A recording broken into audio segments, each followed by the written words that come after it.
Hello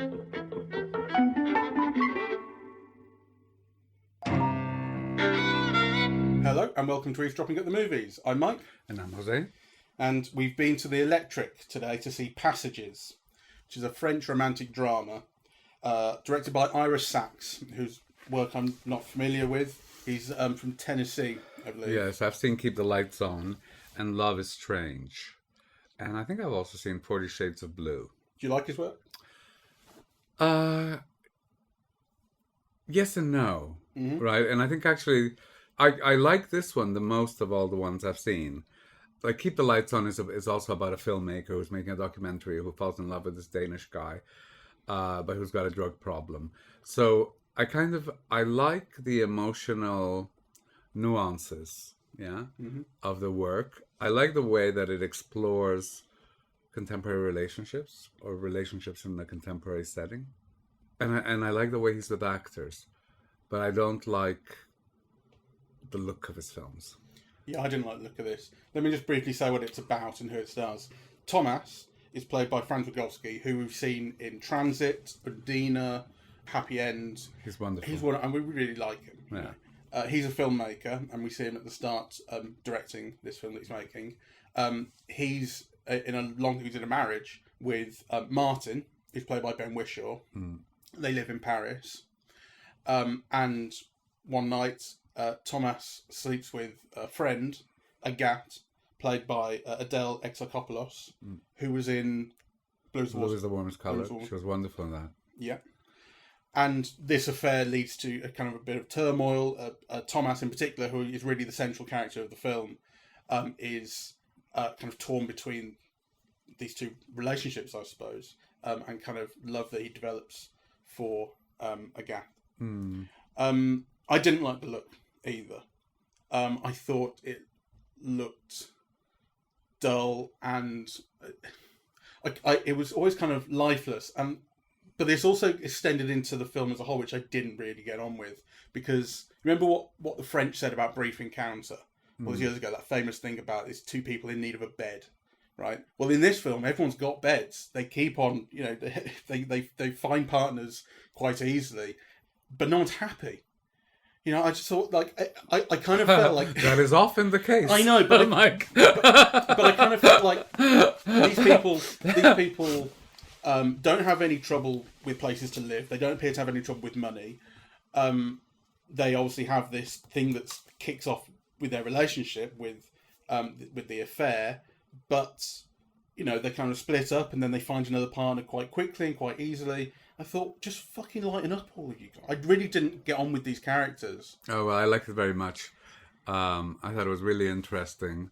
I just thought these aren't real problems these people have got for a long time. Until a pregnancy occurs. But they are. I mean, kind of, these are, in fact, the problems that everybody has. Which is, what's your relationship like? What is love? How secure are you in this relationship? I love that the film begins. They're not just a gay couple. They're a married gay couple. So, and the way that the film begins, the whole thing with the Ben Whishaw character, who's there supporting his husband, at the rap party, but who's got to work the next day and wants to go home and goes home, right? I thought those are dynamics that I understand very well, that they're very comfortable. It is, in fact, a very securely married couple. And then, boom, something happens. And something happens because the filmmaker wants something else. He wants romance and explosions and, kind of explorations. Right, so he's not happy in a way with what he's got. He wants more, whereas kind of Martin is quite happy. Is Martin the Ben Whishaw character? Martin is quite happy with what he's got, and anyway. There also appears to be some degree of history about it between them, because at the start of the film, when Thomas says, "I slept with Agathe," Martin's not happy about it, but he says something like, "You're always like this when you finish a film. You always forget." So it's right. So there's some history between. Yes, and obviously, and I mean, I think what I liked very much about it, and what to me seems very real, is that the film is very interested in kind of exploring, the dynamics of modern relationships, right? And it kind of,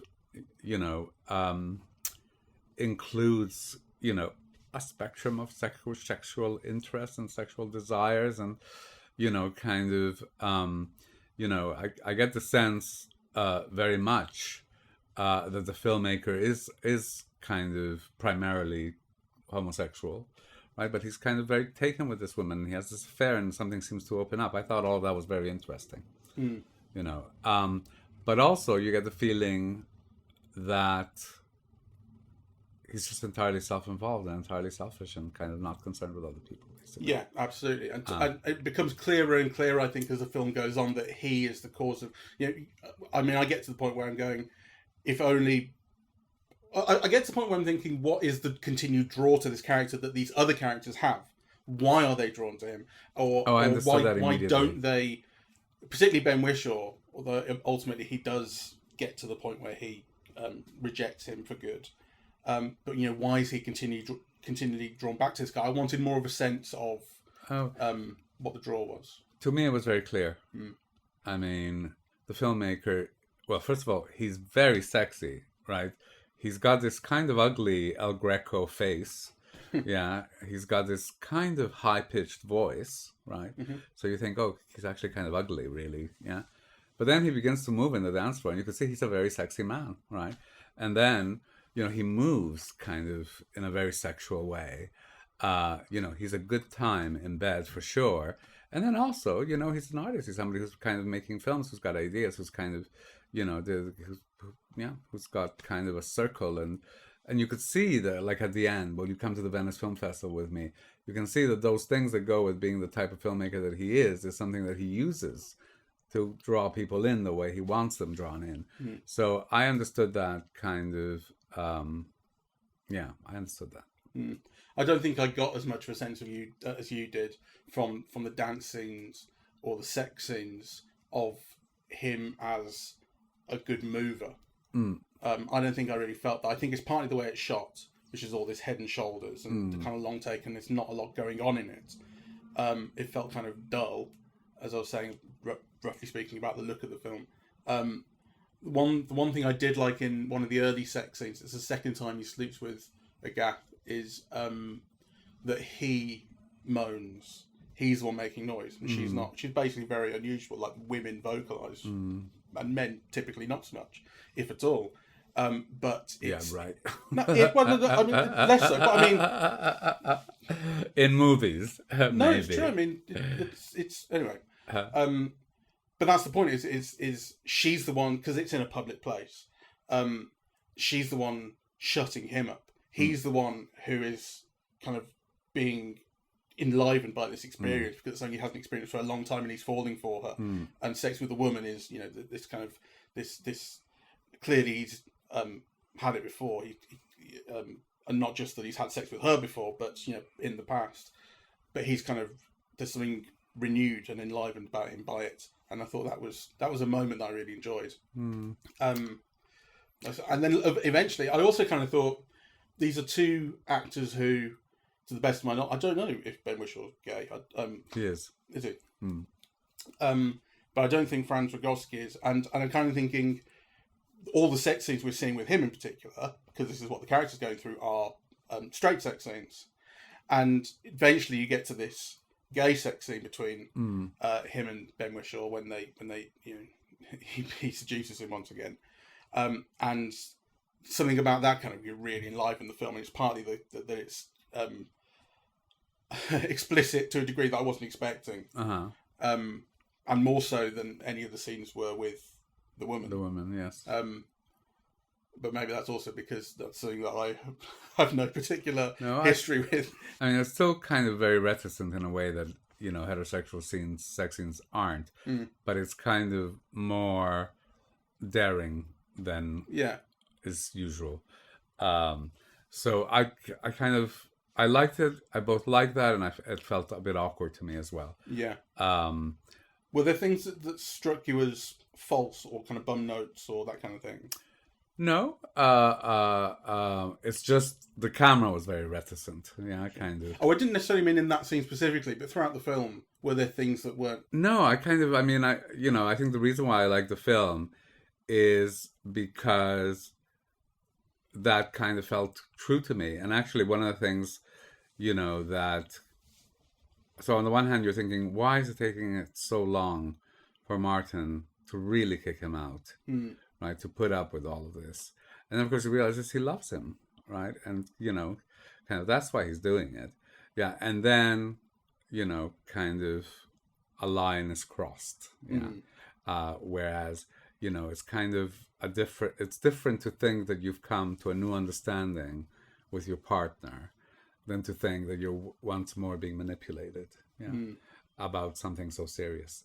So I understood all those gradations. What I didn't understand is the protagonist at the end. So I didn't understand why, after Martin says, "I never want to see you again," yeah, kind of, and he's very final about it, why he goes directly to the women again, yeah, and I just didn't understand that. Right. It's yeah. Well, I think I got that because these are the two people who he has feelings for, and there's a degree of at any port in a storm.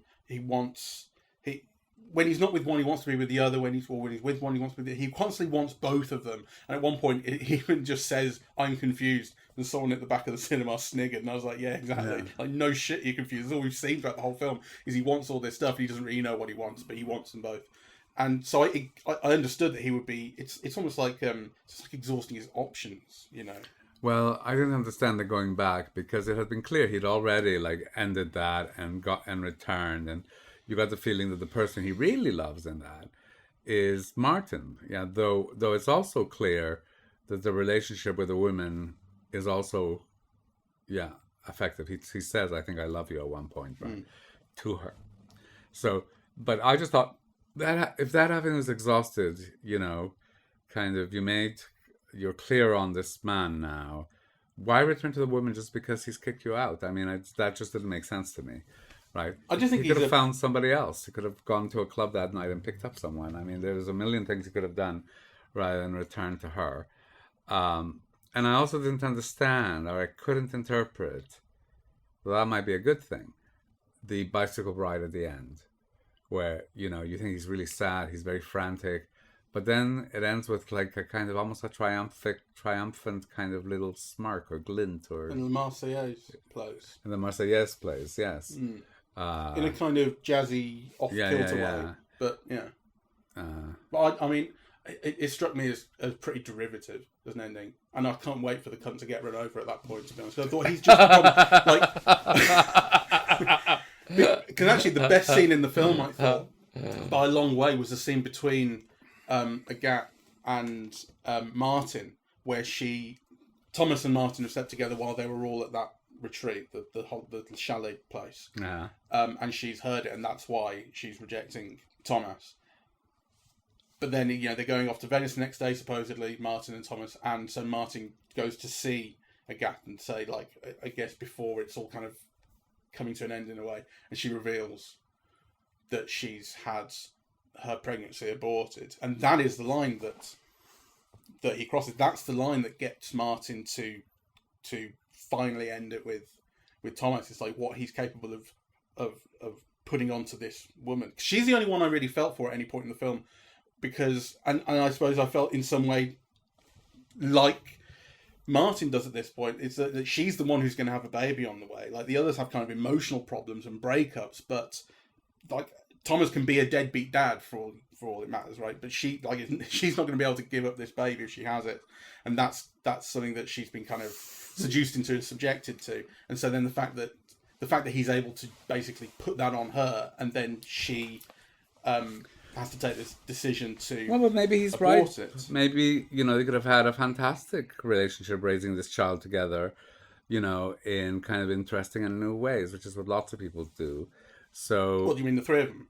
Yeah, or maybe the three of them for the next 10 years, and then maybe somebody else, and who knows who the woman might marry later on or whatever. I mean, I don't take the abortion as a given or as a good thing. I mean, it seems to me kind of, I mean, I can understand her a little bit, yeah, but it's not a given. It could have been a great adventure to have that baby. Yeah, I suppose she always comes across as a kind of normative character. She wants a family, and you get the feeling that it's quite traditional. And from her parents, for sure, you get that feeling. Yeah, absolutely. And she kind of feels pressured by them. But I think you also just get it, like, that's what she wants. That's the kind of life that she wants. And she ultimately has to realise she's not going to get that from Thomas if, in the same building that she's in, he's willing to effectively cheat on her with his ex, or on-off. Yes. Yeah, I don't know if that's kind of the correct language. I mean, the thing is that she's presented as a very strong woman who knows what she wants. At the very beginning, she breaks up with her boyfriend. Yeah. Right? In no uncertain terms. Yeah. So, kind of, she's someone who can take care of herself, and this is the way that she's decided to take care of herself. Yeah. So and she doesn't seem cut up about the abortion. It does. I mean, it certainly, we only see it for a scene, her expression, and she's talking to Martin, who is largely a stranger to her. So we're not going to get like all the kind of emotional depths that we might otherwise from her. But she is being, it's a decision she's made. Yeah. And she is. And she's got her own logic and so on. Yeah. And the reason that she gives for not having the baby with him is like, you two would swallow me up, right? And you kind of get a sense that she might be right about that, right? So you understand her decisions kind of very well. I liked it very much, actually. I like the film very much for those reasons. That kind of it explores those nuances of a type of a relationship that's certainly kind of not too common, but that is kind of more discussed now with these ideas that people are on a spectrum, that it's not just kind of the opposite of that spectrum, that there's stuff in between homosexuality and heterosexuality, and and men and women and so on. So I thought that this was a very interesting exploration of those those types of feelings and those types of relationships at this time, and I think in a way it's almost like the film is kind of conservative, because people definitely have much more complex relationships than these in real life. Well, this is what I was just about to say. Like, do you think if the film is about a love triangle where Thomas is straight and he has two women, he's married to a woman, he cheats on her with another woman, how different do you think that film is to this? I don't think very. To a degree it is, but I think it would be different in the sense that kind of men always have more power, so the dynamics of that would be different, I think. But I suppose, what I'm getting at is it's a film in which it's a world in which being gay or straight or somewhere in between on the spectrum is of little consequence other than kind of practically. Like, it doesn't mean something different about you. Well, it means something different to the parents.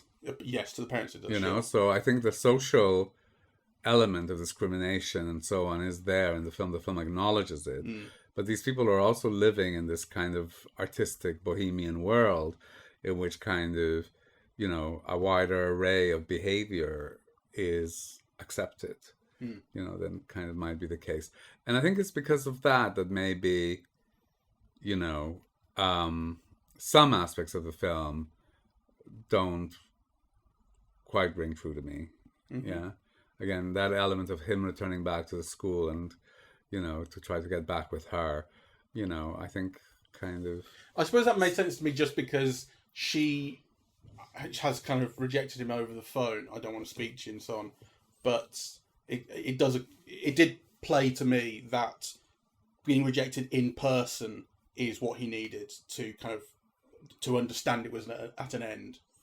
Well, but, he knows both things are at an end before he goes back to her. Well, he knows she's at an end before she returns to him. And I don't get that because, you can just imagine a filmmaker on his way to the Venice Film Festival to premiere his film.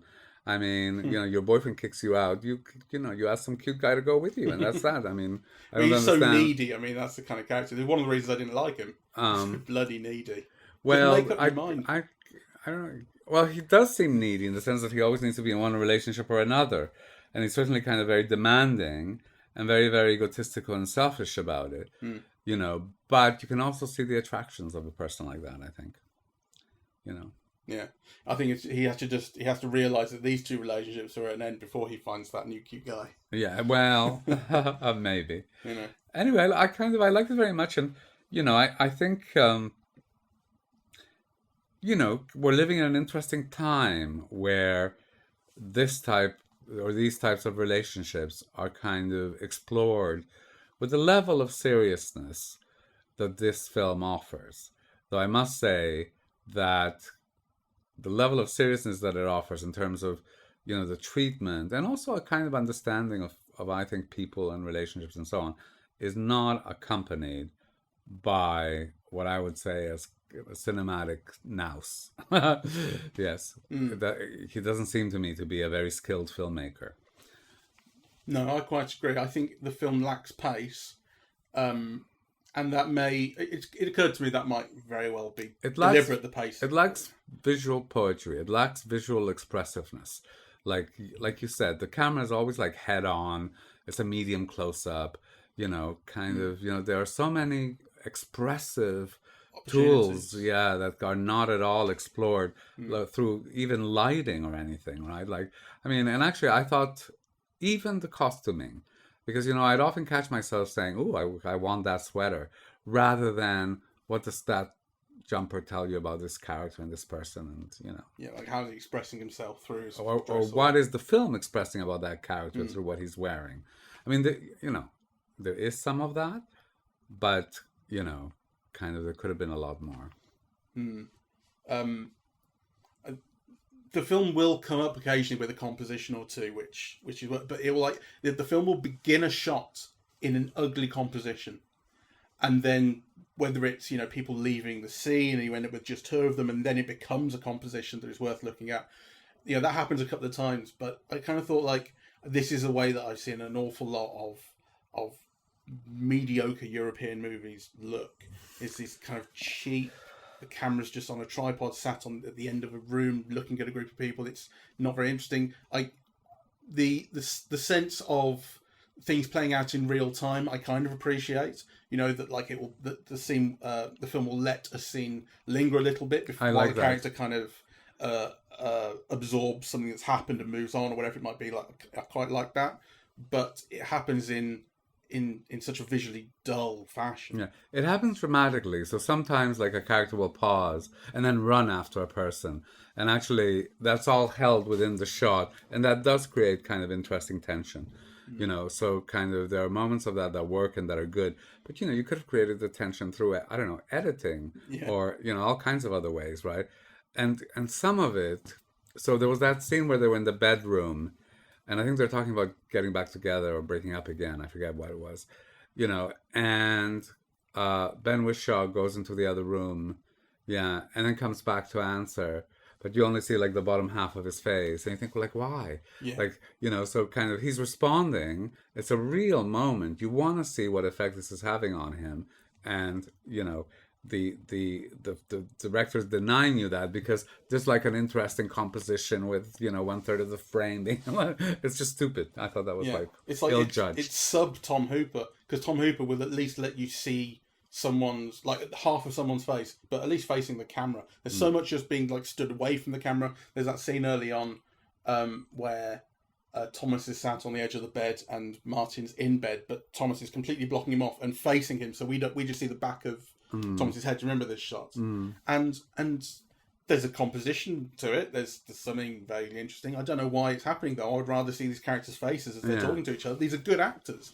and they're really wasted to a great degree, I think. I don't know. So if you're thinking, is this a film that you need to run to the cinemas to? I would say no. It would work exactly the same on television. I don't think kind of visually it's interesting enough, to kind of warrant going to the pictures for. On the other hand, I do think that there is a real sophistication in its understanding of these people and these relationships, and in handling the actors. Yeah, I thought kind of, all the actors were very good. And German filmmaker, what's the actor's name? Franz Rogowski. Franz Rogowski is exceptional.